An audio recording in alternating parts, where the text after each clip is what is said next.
Hello, happy Monday. Today I'm going live to talk about the astrology of these times and give a collective tarot reading. So I always like to begin lighting a candle, inviting in our ancestors and guides, anyone else who's present. We honor you and your messages. We cannot see you, but we know that you're there.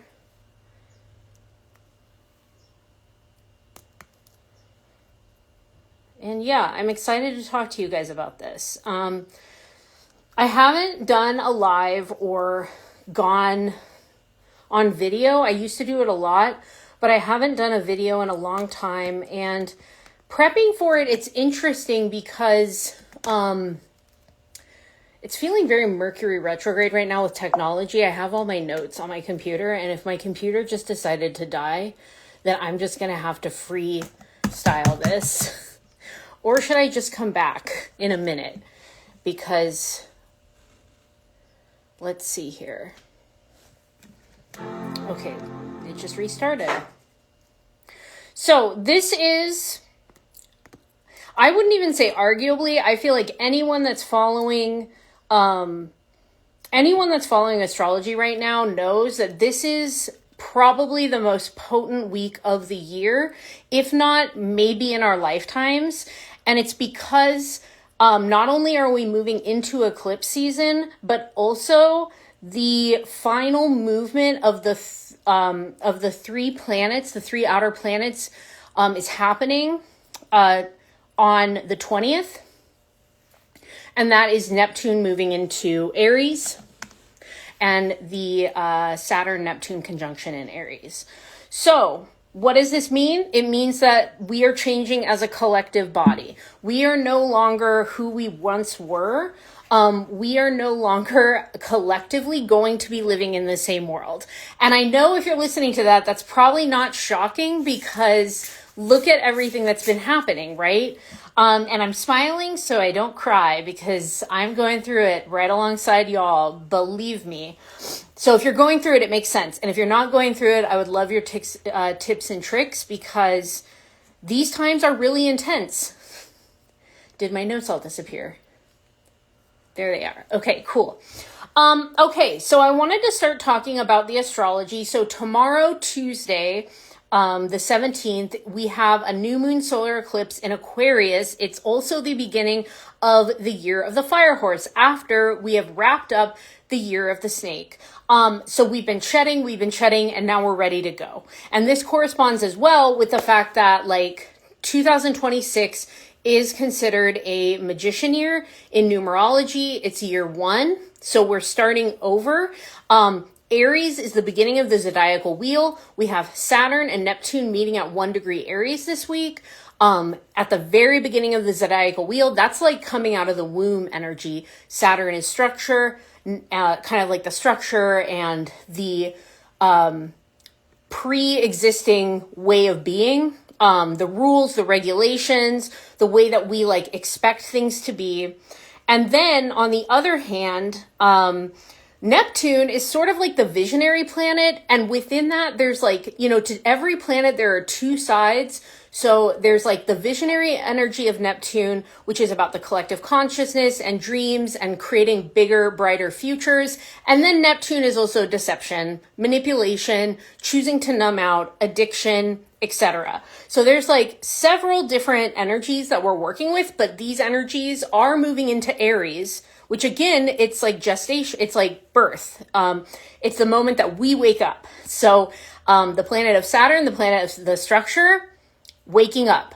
Neptune, the collective consciousness, waking up. That happens this week. That's later in the week, but on tomorrow, Tuesday, we have the new moon eclipse in Aquarius. And actually, this new moon is the same placement, or it's in a conjunction with the United States moon, which is in Aquarius. And Aquarius, if you don't know, it's a sign that in traditional astrology was related to Saturn. And in more modern astrology, it's related to Uranus. Uranus also moved into Gemini in July. It is now retrograding back in Taurus, which means it's creating a square with this new moon. Squares are points of contention. When you have a square specifically with Uranus, this is a really strong point of contention because Uranus is revolution. Uranus is technology, it's chaos, it's innovation, it's the falling apart of all things for new things to emerge. And the last time that Uranus was in Gemini it began around 1776, the beginning of the Revolutionary War. So we are coming back around astrologically to a lot of the energies that we saw during wartime. And I have a bunch of notes about that I want to share. But the intensity of the collective right now is a reflection of what's happening in our personal lives, in our relationships, in work, with the economy, etc. So obviously this has been a really chaotic time. Things are just keep coming and coming and coming. And how do we deal with it? How do we grapple with it? I wish that I knew the answer to that. But I've been reflecting on it, and I do believe the way forward is to move past individualism and towards community structures. And of course, that's really challenging when we live in a society that's extremely focused on individual success and like the willingness to step on everybody around you in order to be successful is supposed to be like a sign of success in the current system we live in. This is all going to change, y'all. And it has been changing, but it also it's been a slow process. So going backwards a little, and I've been thinking about this a lot. Like me personally, in 2026, it marks 10 years that I have been formally studying astrology. I went to my first class. It'll be fall of 2026 when it's officially 10 years. I went to my first class in astrology in fall of 2017.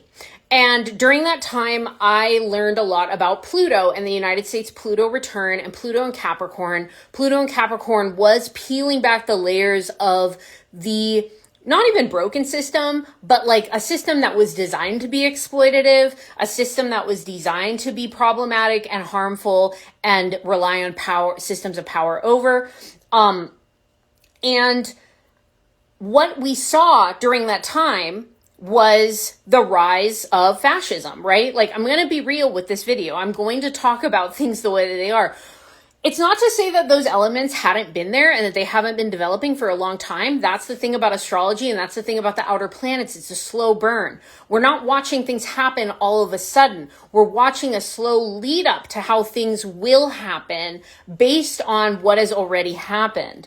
There's been this slow build up that really started around 2018 in terms of the United States Pluto return. That was when Pluto, which is the planet of death, rebirth, transformation, it is the shadow, it is the unseen, it is the parts of us that we do not want to show to other people.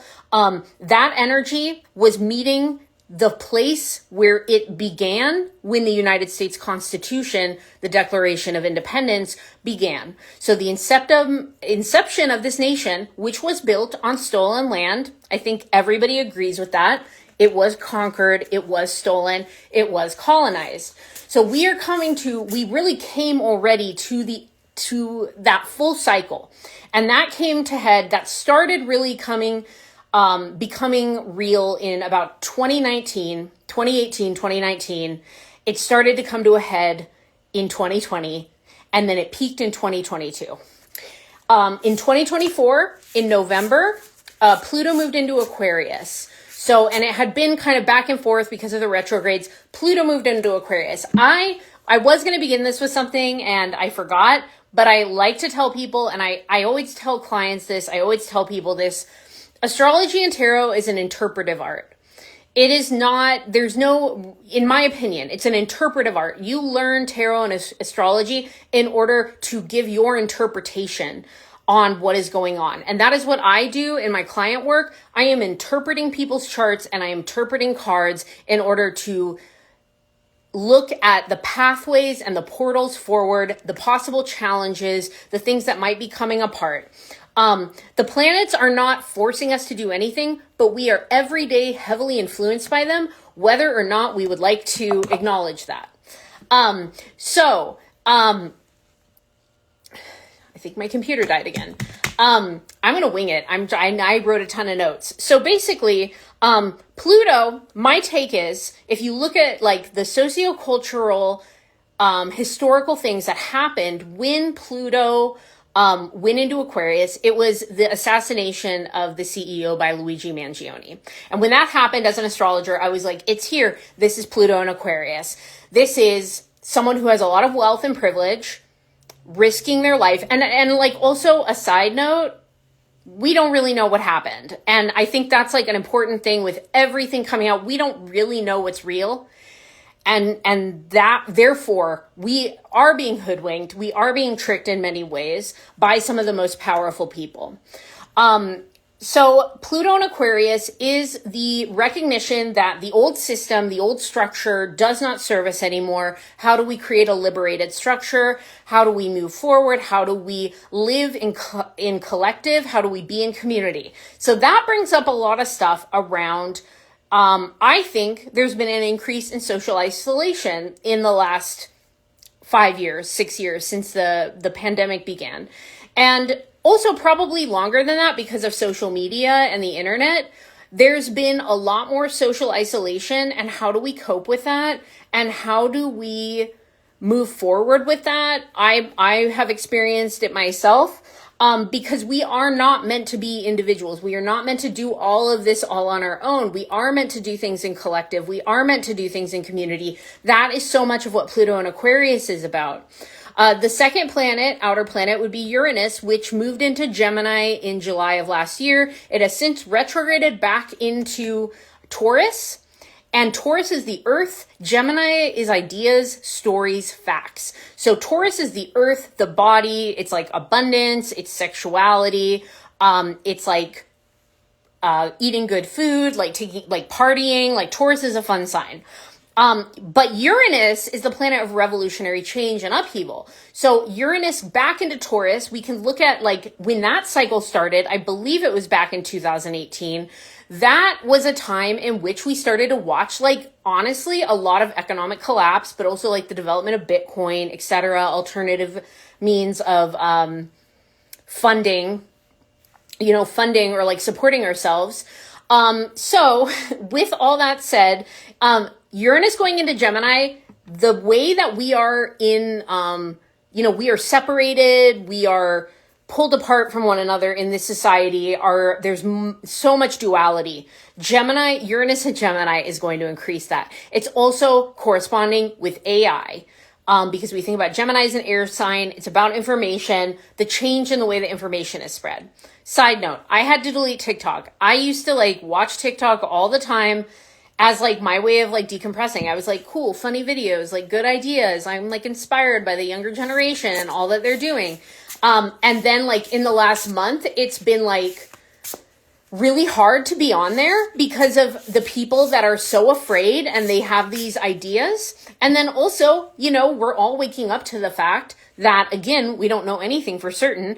But we're basically learning that like this whole time, QAnon, the Illuminati, all this stuff is real and the world's elite are participating in it. It's a lot to deal with. I am dealing with it. I'm sure you are dealing with it in your own way. It's not easy to realize this and to accept it. This is very Uranus and Gemini. This is the spread of information. Also, we have whitehouse.gov's TikTok creating AI videos to make people that were killed by ICE agents look like they were actually the perpetrators. AI is creating false narratives. So what do we need to do? I don't know. I'm not trying to solve everyone's problems, but I will say what we probably need to do is join together, support each other, listen to our stories, listen to each other, be supportive of one another, because we can't, I think most of us have realized long ago, we can't expect the system to do that for us. We can't expect the structures around us to do that, and especially not now.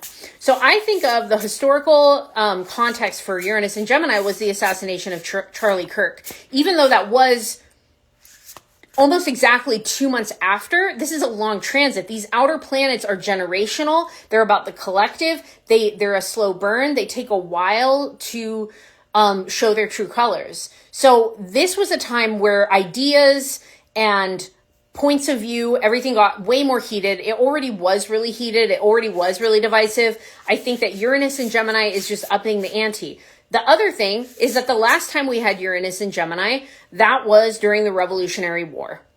So we're going back again around to all these energies that we experienced during these really pressing times in the development of this nation. There's many other like astrological takes about all the other things historically that were going on during these transits. I don't know what all of them are, and I can't get my notes to pull up right now. Now, here we are, February 2026, on the precipice of eclipse season. It is the dark moon. We are supposed to be resting. We're supposed to be taking care of ourselves. But with the dark moon, with the incoming eclipse, it's actually tomorrow morning. If you're in PST, we have, again, Aquarius. Aquarius is the collective. That is associated with both Saturn in modern astrology or in traditional astrology and Uranus in modern evolutionary astrology. So this is really about the way that we evolve. Like, we are in evolution, y'all. Like, this is a massive collective evolutionary moment. And you don't even need to believe in astrology to believe that. Like, all you have to do is like turn on the TV. I have the amazing Jeff Henshaw, good friend of mine, new deck, Travel Tarot. I need to shuffle it because I just unboxed it. I've been wanting to look at it, but I wanted to wait until this video. A lot of times when you get a new deck, you can do what's called an interview and like use the cards and like interview, use them for, seeing what comes through, what's the energy of the deck, how to work with it. But I will say, tomorrow, again, that new moon is creating a square with Uranus in Taurus, retrograde in Taurus, an exciting transit that's coming up. Again, there's nothing that goes without danger. And something I've been saying a lot and thinking about a lot is like, as morbid as this may sound, being realistic, I think, is something that's on the up and up. I think like Neptune and Pisces was so love and lighty. It was doom scrolly. It was, I don't have any power to enact change in my world. That is not what Neptune or Saturn in Aries is going to do. These energies are going to fuel us, put a fire under us. It already has, but it's going to get more intense. And that is why we need each other. We need conflict resolution. We need rupture and repair. We need to be able to see people for the many facets and the many ways that they show up and can offer us something. This is not a D&D die. People say that all the time. It's actually a prism. And the reason I got a prism tattooed on my hand in 2021, I was doing a deep dive on Pluto, like really kind of preparing for the US Pluto return, all the shadow that was coming through. And I got the prism on my hand to remind myself that every person in every situation is complex. There is no one way to see anything. Sometimes we try to be reductive. We're like, oh, this person's good, this person's bad. The reality is we're all prisms reflecting light off of one another. We're all influenced by each other. None of us lives in a vacuum. None of us like pulled ourselves up by our bootstraps and did it all ourselves. We have all been influenced by one another, for better or for worse. We are reflections of one another. And the inability to recognize or acknowledge that is and could be our downfall. That is just my opinion. That is how I feel. What else? So, yes, new moon eclipse tomorrow.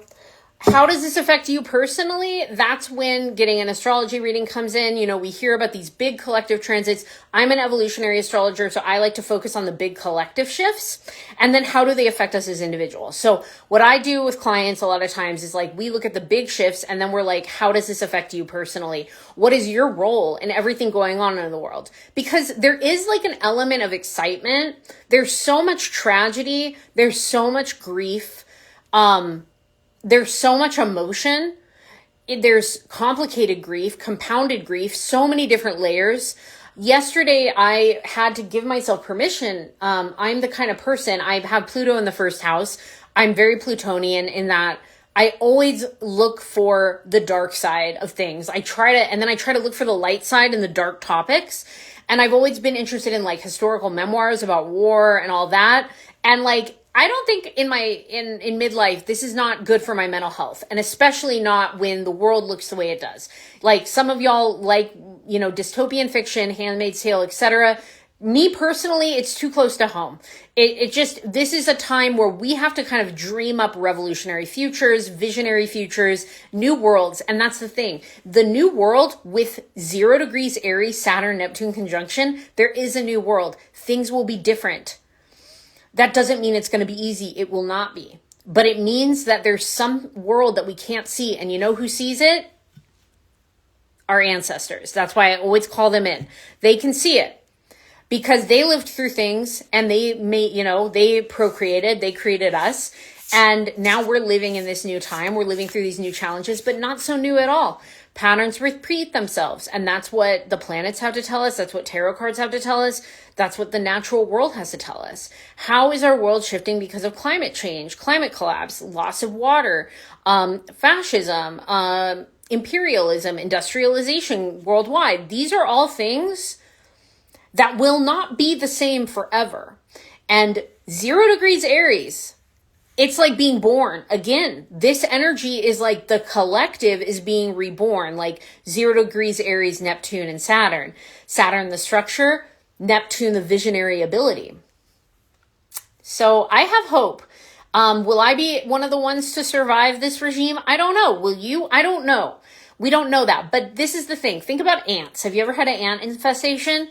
You can kill 100 of them. They always come back because they work collectively. We're always going to come back, y'all. But we got to work collectively. It can't just be like a billionaire class controlling everything. Anyway, yeah, I think that's all I'm going to share about the astrology. I have some availability this week and then I have more availability next week and in March. I love doing readings for people. Let's talk about what your role in this time is, what you need to focus on, where these energies are hitting you. But I want to call in some messages from Jeff's The Travel Tarot. Okay, this one. Okay, we got one already.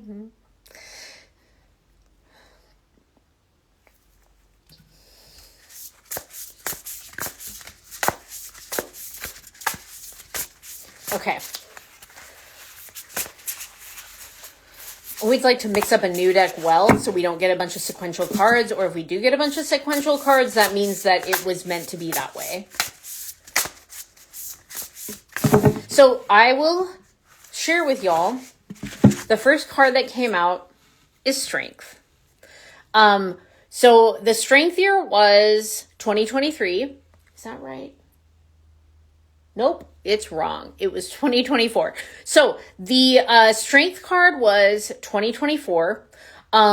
Strength is related to the heart. It's related to Leo. It's the sign of courage. Yes, we definitely need that. We've learned a lot of skills around that in 2024. That was the year that Pluto went into Aquarius, where it will stay until 2043. We have to ground ourselves in trust, and we have to trust the process. The trust the process was my mantra personally for a Hermit year, which was 2025, because the Hermit is Virgo, Mercury, and it is in medical astrology, like the digestive system. So I think like Strength reminds us that like, no, we can't know, we can't predict. I'm not even here to predict. I do pattern recognition in my readings. I have a connection with my ancestors. That doesn't mean I can predict everything. We have to remove the ego when we do this work. But what I will say is that Strength reminds us that we cannot fall into that hopeless feeling that I think really existed with Neptune and Pisces. We cannot fall into a feeling of like, there's nothing I can do to change this. This is just how things are. We have to actually like ground into our trust, and we have to learn to trust each other too. And we have to learn to love, and in ways that like, and I don't mean love like in a really like cookie cutter heteronormative way. I mean like, how do we ground into our heart? And that's actually something I've been thinking about. Do you guys feel ungrounded? I feel incredibly ungrounded. My emotions feel incredibly all over the place. And when I think about it, what that means is that you need to cultivate an anchor. You need an anchor in your life. And I was thinking, like, what is my anchor? And I realized that my anchor is my capacity to love, and how many people in my life I love, and like my community, and like, gonna cry, all the people that are getting harmed and hurt on a daily basis. Like right before I started this video, I saw a Google alert that was like, oh, Trump just sent 9 migrants to Cameroon, bypassing that blockage in the Supreme Court that he's not allowed to do that. He just bypassed, and he sent them to a prison. This is not unlike World War II. And just those daily reminders of the state of the world that we're living in can lead us to feel complete and total hopelessness and loss of faith. And I believe that Aries, which is the sign related to Mars, it's drive, it's initiative, it's also creative and sexual expression. It's also war and aggression. And having Aries, Saturn in Aries, Neptune in Aries, there is no more like people pleasing. There is no more like pretending things are fine, cold quitting people in your life. You do what you want to do, but like I'm telling you what I think will work and what will not work anymore. And anything from the old system will not work in this system. We learned this already from the Magician, year 1. Okay. So the next 3 cards, do one more. Okay, I didn't shuffle it well enough, but that's okay.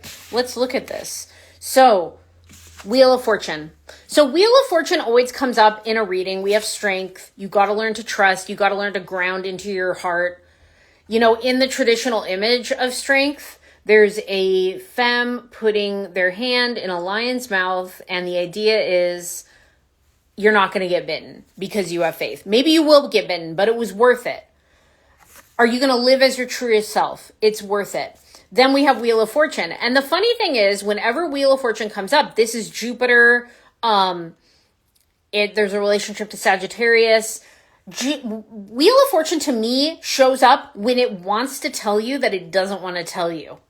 So Wheel of Fortune here is like our faith and our ability to show strength, and our ability to ground into our heart, and our ability to trust is what is going to mean we create a better world or not.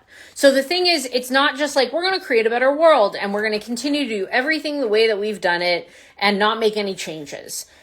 What is Wheel of Fortune going to do? It's not going to reward us. The Wheel of Fortune is karmic in the way that like it's a result. It's the result of what you have done. So strength, Wheel of Fortune, and then the next one, I'm like, okay, didn't shuffle this well enough, I guess. We have this amazing sequence of court cards. First came out Queen of Wands, Knight of Wands, which I've got a lot of feelings about, and then Page of Wands. So when I see Queen of Wands is like the quintessential witch. Exists because of fire and water, magic. Again, I think this is alchemical. We don't know. We don't know what's going to happen, but we can ground into our trust. We don't know what's going to happen, but we can honor our faith. Knight of Wands wants to rush things. And I do think that these are kind of like dual opposites in a way, because the Knight of Wands hasn't yet reached the state of Queen, because the Knight of Wands is about to blow everything up. The Knight of Wands wants to act impulsively, without thought, without making a plan, out of a sense of urgency or passion. And that can be helpful, and it can also be really destructive. Page of Wands comes down at the end, and I really feel like it's just like a reminder, like the worlds that we're building, the things that we're doing together are happening because of our faith, of our creativity, of our inspiration. I've been having so many conversations lately with people who are like, why would I make art right now? Who cares about my art? I know, I feel that way too. Who cares about my art?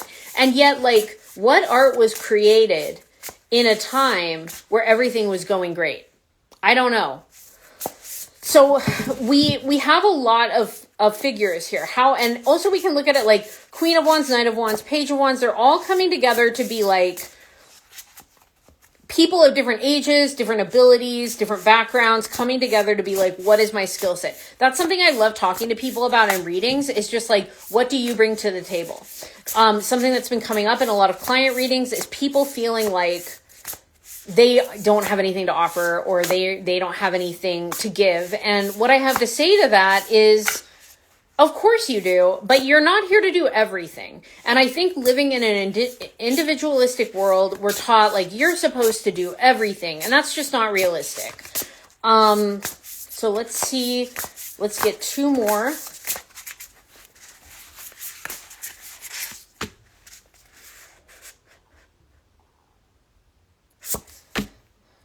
Okay, we can't end with these two. We cannot. The Enlightened one, and I'm looking at it, it's card 12, so it's the Hanged one. And then we've got the 10 of Swords. Okay, the 10 of Swords is always a hard card when you get it towards the end of a reading. I'm going to pull another card after this, because what we see is a chapter of suffering that has reached its peak. And that feels pretty applicable right now, right? I feel like 10 of Swords does feel like a chapter of like suffering that has reached its peak. Like, of course it could get worse, but it doesn't have to. You know, Aries energy is really potent. It moves really fast. The Hanged one is that resistance. This is really, I think, like the Neptune and Pisces, the part of us that's like, but I want to doom scroll, but I don't want to pay attention. But I'm scared, and I'm just going to try to keep paying my bills on time, which is like makes sense. Like we all got to pay our bills on time. But the Hanged one is a state of resistance or not wanting to accept what's going on. So I know that this is not how we're ending the reading, because when we have the 10 of Swords, this chapter of suffering, when we have the Hanged one, this resistance, the thing is that I don't believe that all of us are going to just sit by and let everything happen. I believe that we are. I've seen it with my own eyes. Like I see it whenever I look at the internet. I sound like a boomer. The internet. I see it all the time. Like we are changing things together. It isn't the end. There isn't a blockage here. We don't have a blockage. One of the things is that when people in power start to lose their power, they start to use like intimidation tactics, to try to, get people to think that they have less power than they do. We have a lot more power than we think we do. And I think that's a really important thing to remember right now is like, we have a lot of power when we're together, if we don't let the systems that be like tear us down and tear us apart. So let's pull one more card and then, okay, it's this one. Okay, we got Queen of Swords. So we've got like two queens showing up for us, and this is the end. So Queen of Swords, one way that I do readings a lot of times is like when there's a ton of court cards that come out, it's kind of a blockage. It kind of shows us that like Spirit doesn't want us to have all the answers. I would say like this reading overall, if I had an overall message for this reading, starting with Strength, then going to Wheel of Fortune, the message really is like, you're not supposed to have all the information. I'm not supposed to have all the information. Neither are you. Because if you had the information, it would influence and change the way that you acted today. So instead, you need to ground in and act with your heart. And you need to develop a strong sense of trust in yourself and in your community. What does that take? Building trust is really hard. It's really hard, especially when you've been hurt, when you've been manipulated, when you've been traumatized. It is really hard to cultivate trust. And yet that is the key message. At the very end, Queen of Swords, what we see is that like our strength, it doesn't mean that we have to just be like an open vessel, allowing everything to pour into us. The Queen of Swords is boundaries. The Queen of Swords is remembering that we are powerful when we set our limitations. So maybe what this reading wants from us is to remember and to feel our feelings and to feel our suffering and to not gaslight ourselves out of our suffering and to not gaslight ourselves out of the suffering of humanity in this moment. Like, feel the heartbreak, feel the heartbreak of all the loss that we are all collectively experiencing, that the earth is collectively experiencing. But you have to have faith. We have to figure out a way to not give up our faith. We have to figure out a way not to give up hope, to continue to believe that there's a better way forward. They can't take that from us. And the thing is, I can tell you guys, I know that things are going to play out in ways that we could never have imagined. And I don't think it's not going to be like, I don't even want to use good and bad. I don't like those qualifiers, but things are going to be different than we ever imagined because we have to fight for the earth and we have to fight for each other. So summing it up, first two cards, Strength, Wheel of Fortune. Then we got this triage of Wands cards. First we got Queen, then we got Knight, and then we got Page. And another way to interpret that is like, we may try to start out real strong and loud and bold and then have to take a step back. I know that's like my pattern all the time. Like I think that I can take a bunch of stuff on and then I can't. 10 of Swords and the Hanged One. Nobody said this is going to be easy or without pain. Nobody said that this is going to be a process that you don't have to grieve. I understand, and I'm going through that myself with like, sometimes the pain is so bad that you're like, nope, I'm going to stay in my bubble. I'm not going to acknowledge this. This is too hard. But the thing about it is then you don't grow. There's that saying that's like, a comfort zone is beautiful, but nothing grows there. And then Queen of Swords. In the end, we have to reclaim our power with a sense of boundaries and a sense of trust. Leadership is changing. That's one thing that's changing is like leadership structures. Aquarius and Leo, that is the individual versus the collective. Aries and Libra, the I am versus the we are. So we are thinking about relational dynamics right now. This is a big part of it. The system that be is always going to try to tear us apart from one another, and we have to figure out a way to stop that from happening.